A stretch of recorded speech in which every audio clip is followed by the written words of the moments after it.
देखो कोई क्रूस से हम सबको बुला रहा है। लटका है मसीहा क्रूस पर, लटका है मसीहा क्रूस पर, खून अपना बहा रहा है। देखो वो देखो कोई क्रूस से, देखो वो देखो कोई क्रूस से।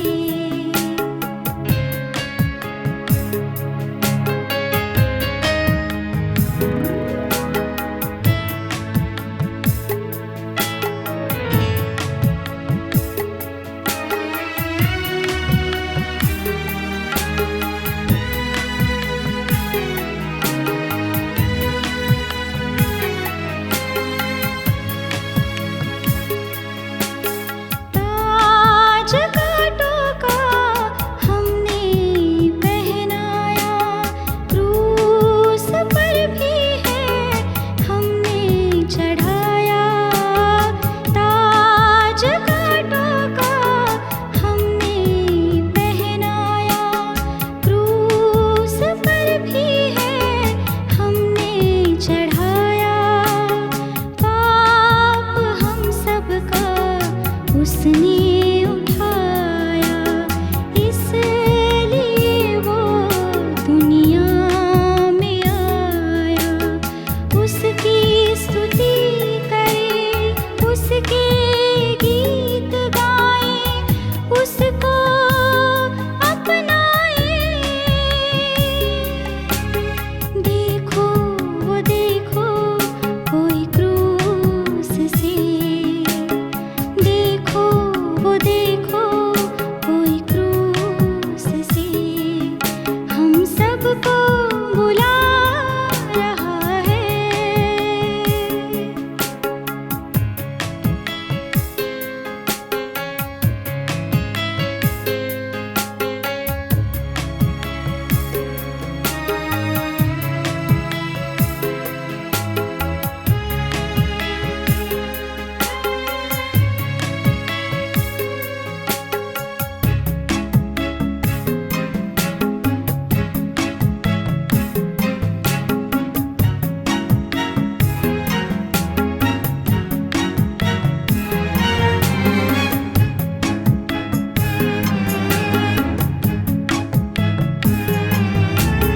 मुँह पे थूका और कोड़ा लगाया, मांगा पानी तो सिर का पिलाया।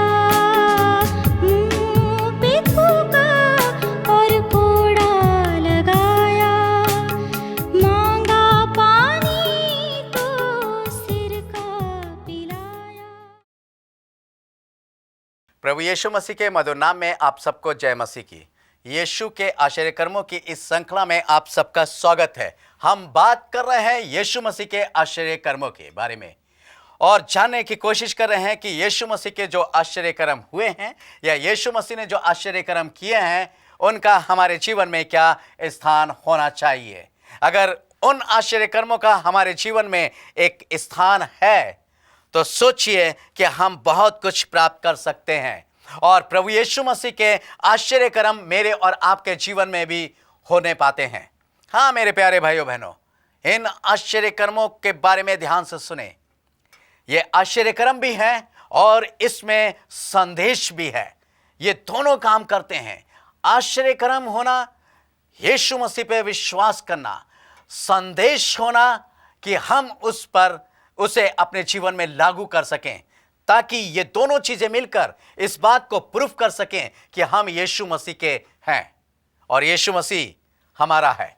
इसलिए वह हमारे जीवन में आश्चर्य कर्म करता है और इसलिए वह हमारे जीवन में अपने संदेशों की सामर्थ को रखता है।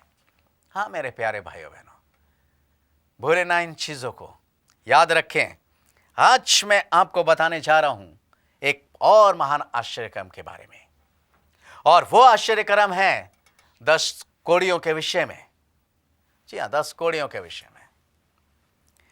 10 कोड़ी के विषय में जब आप पढ़ेंगे, मैं चाहूंगा निकाल लीजिए लूका की इंजील 17 अध्याय उसके 11 पद से लेकर 19 पद तक। 11वें पद में लिखा हुआ है, 11 से 13 पद पढ़ेंगे। ऐसा हुआ कि वे यरूशलेम जाते हुए सामरिया और गलील के बीच से होकर जा रहा था। किसी गांव में प्रवेश करते समय उसे 10 कोढ़ी मिले। उन्होंने दूर खड़े होकर ऊंचे शब्द से कहा, हे यीशु, हे स्वामी, हम पर दया कर। जी हाँ, यीशु मसीह कहीं जा रहा था। 10 कोढ़ी दूर से, क्योंकि कोढ़ी लोग जो थे पास नहीं आ सकते थे। अगर किसी को उस समय कोढ़ हो जाता था तो उसे शहर से, गांव से बिल्कुल बाहर उनके लिए जगह तैयार की जाती थी। वो वहां रहते थे। वो गांव के अंदर फटक भी नहीं सकते थे। बहुत अशुद्ध इनको माना जाता था कि ये जो है अशुद्ध हैं और इनसे कोई भी वास्ता नहीं रखते थे।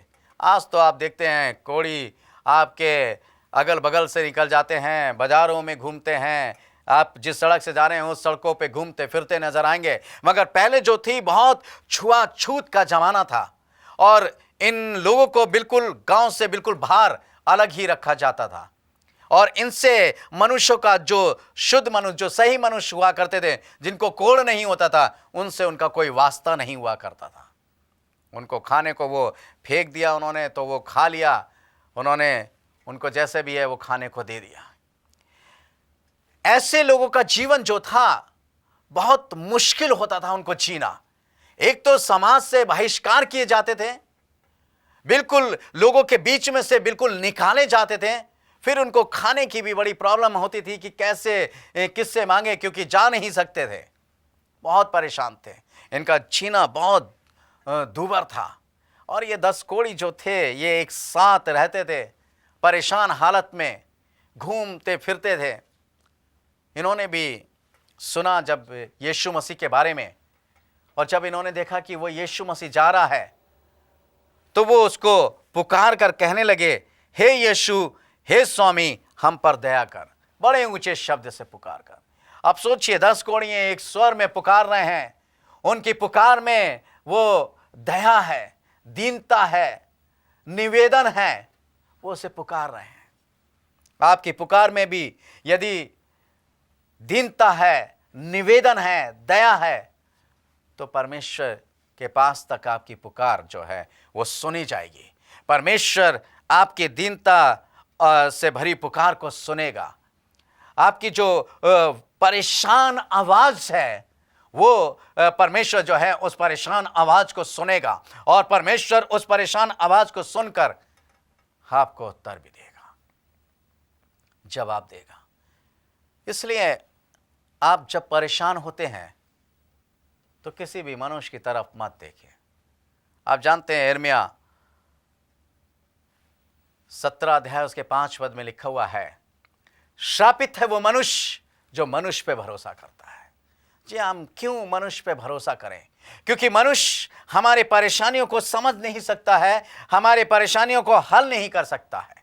मेरे प्यारे भाइयों बहनों, यदि आप परेशान हैं, व्याकुल हैं, या समाज से बहिष्कार किए गए हैं, या अपने लोगों के बीच में से निकाले गए हैं, या आपके लोगों ने आपको छोड़ दिया है, आप अकेलापन महसूस कर रहे हैं। बहुत से बुजुर्ग माँ बाप होते हैं, बच्चों ने छोड़ देते हैं, छोड़कर चले जाते हैं। वो बुजुर्ग लोग जो अकेलापन महसूस करते हैं, उनसे बात करने वाला कोई नहीं होता है, उनको चाहने वाला कोई नहीं होता है, उनको पानी और खाना पूछने वाला कोई नहीं होता है। ऐसे बुजुर्ग लोग लाचारी और मोहताजी की जिंदगी को जी रहे होते हैं। आप परेशान मत होइए, क्योंकि परमेश्वर को आप पुकारें। जब आप पुकारेंगे तो वो देखेगा कि आपकी पुकार में कितना निवेदन, कितना दर्द छुपा हुआ है। वो उस दर्द को महसूस करेगा। और जब आप पुकारेंगे तो नेचुरली बात है, जब इंसान बहुत ज़्यादा परेशान होता है, बहुत ज़्यादा मुसीबत में होता है, और जब वो परमेश्वर को पुकारता है तो उस पुकार में दर्द होता है। ये 10 कोढ़ी भी जो परेशान हालत में हैं, बहिष्कार किए गए हैं, जब इन्होंने यीशु मसीह को पुकारा तो यीशु मसीह को उनके पुकार में वो दर्द नजर आया। आप जब पुकारते हैं तो आपकी पुकार में वो दर्द यीशु मसीह को नजर आता है, और उस दर्द के कारण यीशु मसीह आपकी सुनता है, क्योंकि आपकी पुकार में दर्द है। मेरे प्यारे भाइयों बहनों, परमेश्वर का वचन इस बात को बताता है कि यीशु मसीह ने उनकी पुकार को सुना। यहाँ लिखा है 14वां पद, उसने उन्हें देखकर कहा, जाओ और अपने आप को याजक को दिखाओ, और जाते ही जाते वे शुद्ध हो गए। सिर्फ उसने ये कहा। पहले जब आप लेव व्यवस्था को पढ़ेंगे, परमेश्वर का वचन बताता है, लेव व्यवस्था को 14 अध्याय 1 से 32 पद तक पढ़ेंगे तो वहाँ पर लिखा है, जब पहले अगर किसी को कोढ़ होता था और उसका कोढ़ ठीक हो जाता था तो याजक जाता था, उसको चेक करता था कि उसके अंदर कोढ़ के जो सिस्टम हैं वो समाप्त हो गए हैं या नहीं, कोढ़ उसके अंदर से समाप्त हो गया है या नहीं। वो उसको बहुत अच्छे से चेक करता था। जब वो चेक कर चुका होता था और जब याजक कह देता कि हाँ इसमें अब कोढ़ के कोई चिन्ह नहीं पाए जाते हैं, तब उसका शुद्धिकरण होता था। उसका शुद्धिकरण करके उसको मनुष्य के बीच में फिर रखा जाता था। यीशु मसीह ने उसी व्यवस्था के बारे में, उसी व्यवस्था का पालन करने के लिए उनसे कहा, क्योंकि यीशु मसीह जो है, जो कुछ भी परमेश्वर ने नियम ठहराए हैं, जो कुछ भी परमेश्वर ने बातें ठहराई हैं, उन सारी बातों को उसने पूरा किया है। उन सारी बातों पर यीशु मसीह की निगाह रही है कि उसको मुझे पूरा करना है। और इसलिए उसने उन कोढ़ियों से कहा कि जाओ, जाकर अपने ताई याजक को दिखाओ। और जब वो रास्ते में जा ही रहे थे, देखिए एक बात थी, अब कोढ़ से भरे हुए हैं, वो कोढ़ उनके शरीर में लगा हुआ है, और जब कोढ़ उनके शरीर में लगा हुआ है और वो जा रहे हैं, जाते जाते परमेश्वर का वचन बताता है कि वो रास्ते में चंगे हो गए। उन्होंने रास्ते में जो थी वो चंगाई पाली, उनका कोढ़ जो था वो जाता रहा। जब वो कोढ़ समाप्त हो गया तब क्या करना चाहिए?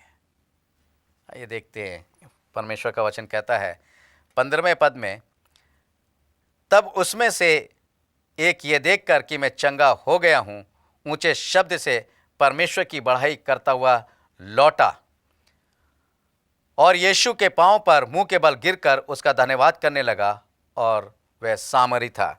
जी हाँ, कितने व्यक्ति कोढ़ी थे? 10। 10 कोढ़ी जो हैं अपने आप को याजक को दिखाने जा रहे हैं, परंतु उसमें से एक कोढ़ी जो सामरी था, एक छोटी जाति का था, जब उसने देखा मैं शुद्ध हो गया हूं, मेरा कोढ़ जाता रहा है, मेरा कोढ़ समाप्त हो गया है, उसने कहा मैं याजक को जाके दिखाने के लिए कहा। वो महायाजक को दिखाने के लिए पहुंचा, और यीशु मसीह जो है हमारा महायाजक है, वो उसके पास लौटा। उसने कहा प्रभु तेरा धन्यवाद हो, मैं तो ठीक हो गया रास्ते में। वो वहां उसको धन्यवाद करने के लिए आया, उसको धन्यवाद करने के लिए पहुंचा। मेरे प्यारे भाई बहनों, एक कोढ़ी के बारे में और बताना चाहता हूं, और उस कोढ़ी का जो नाम है नामान है। जी हां, नामान कोढ़ी। नामान के यहां बंधु भाई में एक बच्ची है, और वो बच्ची अपनी स्वामिनी से बताती है कि यदि मेरा स्वामी यरूशलेम में एलिशा के पास होता तो इसका कोढ़ ना होता। उस बच्ची ने यह संदेश दिया। वो बच्ची जो है उसके यहां नौकर है, गुलाम की स्थिति में है, मगर वो जानती है, वो उस परमेश्वर के दास के बारे में जानती है, वो परमेश्वर की उस सामर्थ के बारे में जानती है कि कहां पर रखी हुई है और किसके जीवन में रखी हुई है। वो उसको सही जगह पहुंचाती है, सही एड्रेस देती है। आज हमारे जवान बच्चों को, हमारी बच्चियों को यह नहीं मालूम है कि परमेश्वर की सामर्थ कहां रखी है, परमेश्वर की सामर्थ किसके पास है, परमेश्वर की शक्ति किसके पास है। तो हम संदेश क्या देंगे, वो खुद ही नहीं पहुंच पाते हैं, दूसरों को संदेश क्या देंगे। आज के जवान बच्चे बच्चियां खुद परमेश्वर के पास पहुंच जाएं, खुद उस सामर्थ के पास पहुंच जाएं जो परमेश्वर ने जहां दी है, तो मेरे ख्याल से हमारा जीवन, हमारे जवान बच्चों का जीवन ही सुधर जाएगा। मगर आज के जो जवान बच्चे हैं वो सिर्फ लगे रहते हैं फेसबुक में।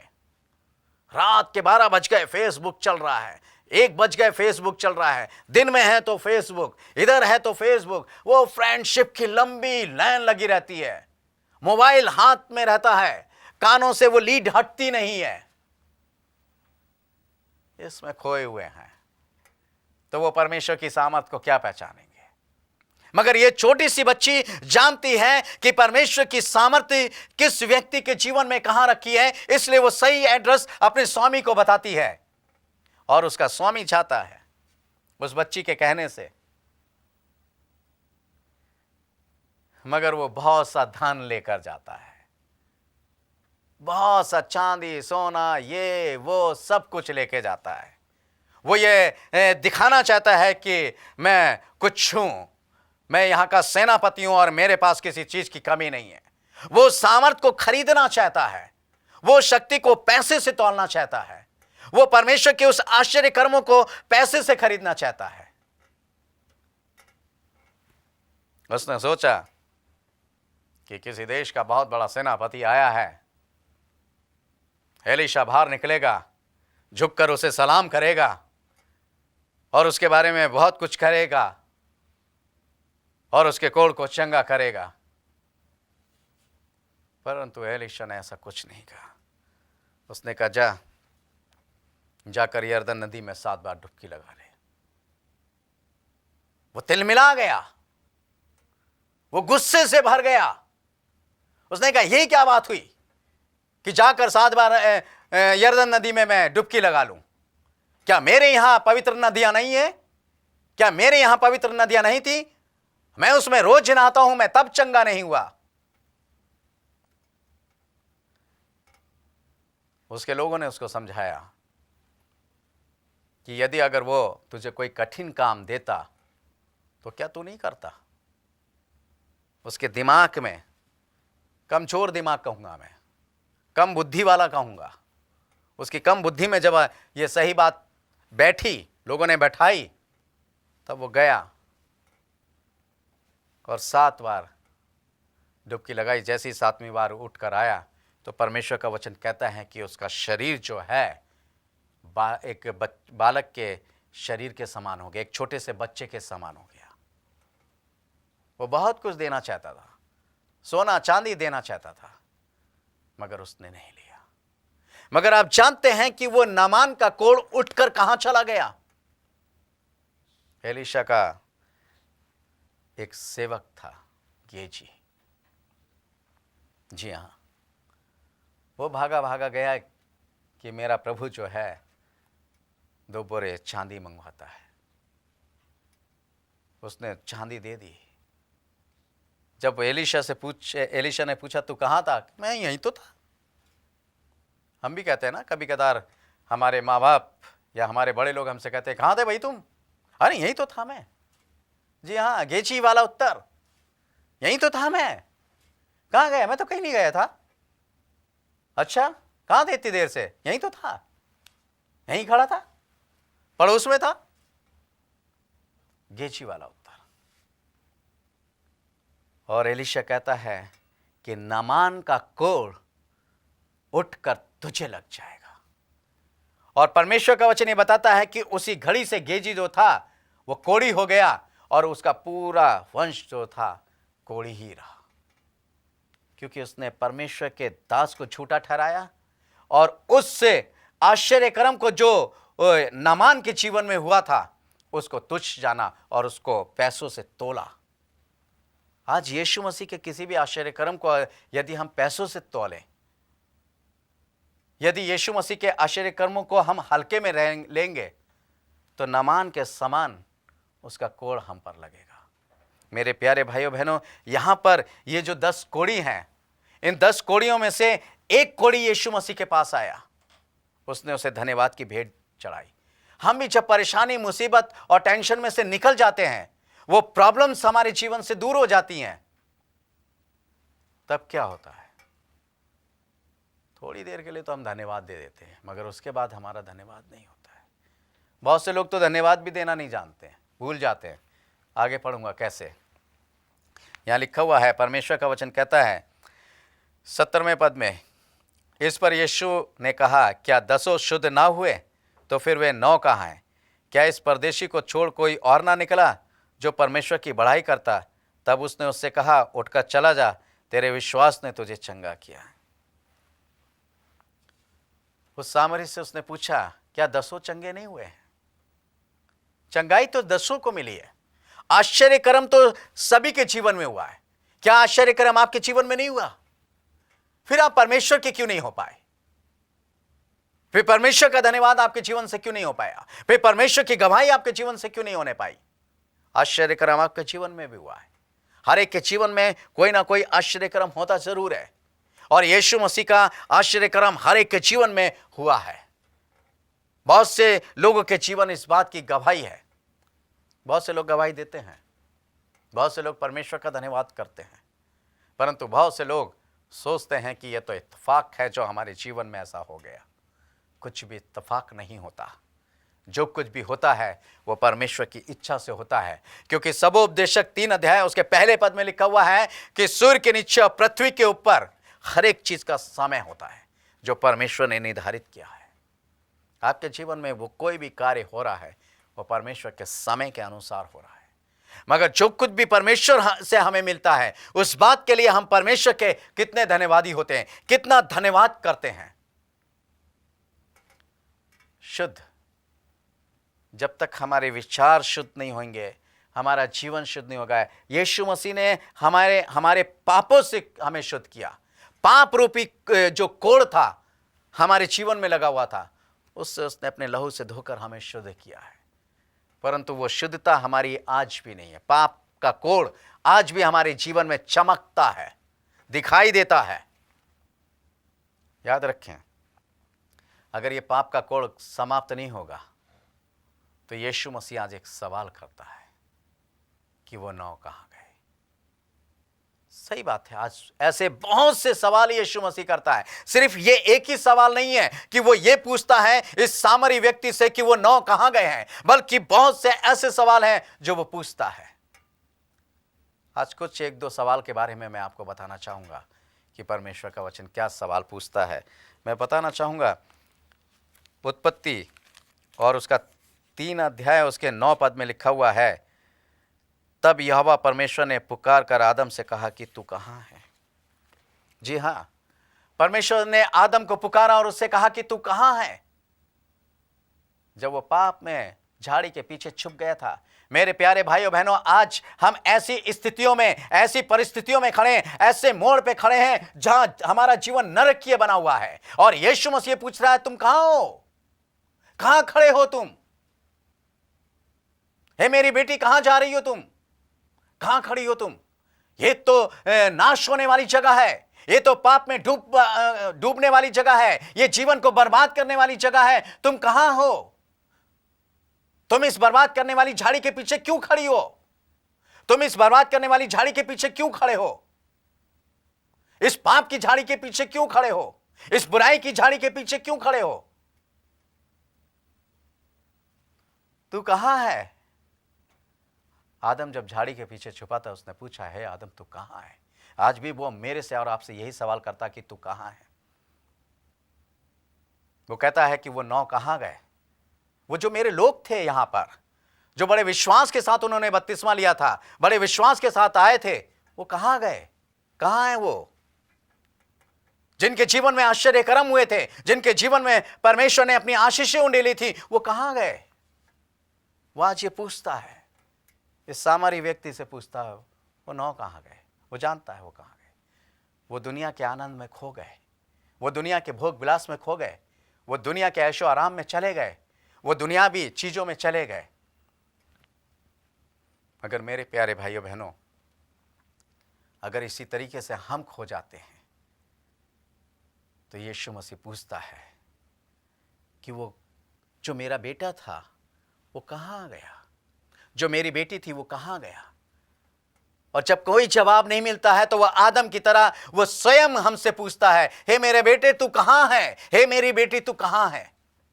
जवाब दीजिए, प्रभु मैं यहां हूं, मुझे तू बचा ले, प्रभु मैं यहाँ खड़ी हूँ, तुम मुझे बचा ले। मेरी ज़िंदगी तबाह हो गई है, मेरी ज़िंदगी बर्बाद हो गई है, मैं गुनाह के गगार में इतनी गिर चुकी हूँ कि मुझे अब बचाने वाला कोई नहीं है सिवाय तेरे, तुम मुझे बचा ले। फिर देखिए प्रभु अपना हाथ बढ़ाता है और आपको बचा लेगा। मेरे प्यारे भाइयों बहनों, इसलिए आइए हम अपने जीवन को प्रभु के दें और इस पाप के कोड़ से अपने आप को स्वतंत्र करें, ताकि प्रभु हम सबको आशीष दे। प्रभु आप सबको आशीष दे। आइए प्रार्थना करेंगे। स्वर्ग और पृथ्वी के सृष्टिकर्ता परमेश्वर यहोवा, आज तेरे बेटे बेटियां बहुत से पाप के गर्त में हैं, पाप का कोड़ उनके जीवन में लगा है, वो पाप की झाड़ियों के पीछे छुप गए हैं, वो बुराई की झाड़ियों के पीछे छुपे हैं। प्यारे प्रभु जी, ओ पिता परमेश्वर, तो आज भी उन्हें पुकारता है। उस पाप की झाड़ी के पीछे से उन्हें निकाल कर शुद्ध और पवित्र कर, उस बुराई की झाड़ी के पीछे से निकाल कर उन्हें शुद्ध और पवित्र कर। प्यारे प्रभु जी, उनके मन को खोल ताकि वो ये कह सके, हे प्रभु मैं यहाँ हूँ, तू मुझे बचा ले। हे प्रभु मैं यहाँ पर हूँ, तू मुझे बचा ले। प्यारे प्रभु जी, उनकी आत्मा को कायल कर अपना अभिषेक दे। प्यारे प्रभु जी, उन जवान बेटे बेटियों के लिए खास तौर से प्रार्थना करता हूँ, तूने बचा ले जो नाश के कगार पे खड़े। प्यारे प्रभु, मैं तेरा धन्यवाद करता हूँ, तूने मेरी प्रार्थना को सुना। ये प्रार्थना धन्यवाद के साथ यीशु मसीह नासरी के नाम से मांगते हैं, आमीन और आमीन। मेरे प्यारे भाइयों बहनों, यदि आप अपने लिए प्रार्थना कराना चाहते हैं और इस विषय के बारे में और अधिक जानकारी चाहते हैं, तो आप हमसे संपर्क कर सकते हैं। आपकी स्क्रीन पर जो नंबर है, जो पता है, आप उसको नोट कीजिए और हमें लिख भेजिए। प्रभु आप सबको आशीष दे। धन्यवाद।